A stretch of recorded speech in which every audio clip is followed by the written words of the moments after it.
আমাদের ব্যাঙ্গালোরে ভিড় জমেছে, বসেছে মেলা, দেখতে যাব তুমি আমি। ব্যাঙ্গালোর শহরে গ্রামের মতো মেলা বসেছে, তো এটা কোথায় বসেছে জানতে হলে পুরোটা ভিডিও দেখতে থাকো। হ্যালো এভরিওয়ান, সবাই কেমন আছো? আমি নিয়ে চলে আসলাম আরেকটি খুব সুন্দর ব্লগ তোমাদের সাথে শেয়ার করার জন্য। তো আজকে দেখো রাত 10টা বাজে, এখন বেরিয়ে পড়লাম মেলা দেখার জন্য। আমাদের রুমের সাথে খুব সুন্দর মেলা হচ্ছে, আমি ওইটা জানতাম না।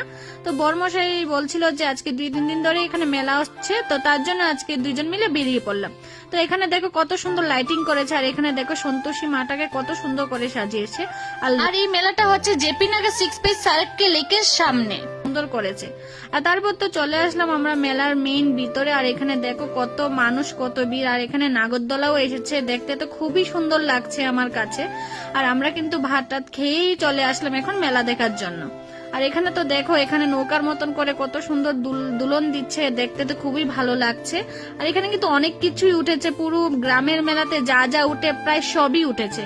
আর এখানে তো বেলুন গুলো দেখে আমার খুবই ভালো লেগেছে। আর এখানে দেখো একটা ছোট্ট বাচ্চা কত সুন্দর করে বোট চালাচ্ছে। আর এটা তো হলো মেয়েদের প্রাণ, যেটা ছাড়া মেলাই হবে না, কারণ কানের দুল ছাড়া, গলার ছাড়া, এগুলো ছাড়া মেয়েরা অসন্তুষ্ট। তো যাই হোক, তারপরে তো আমরা আরেকখানে চলে গেলাম। আর এখানে দেখো বেলনি উঠেছে রুটি বেলনের জন্য, তারপর অনেক কিছু উঠেছে।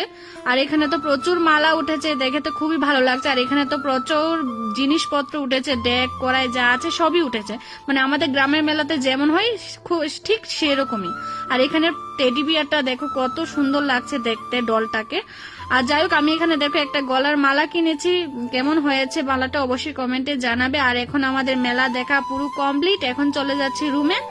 তো চলো আজকের জন্য ব্লগটা এতটুকুই, সবাই ভালো থাকো, সুস্থ থাকো, শুভরাত্রি।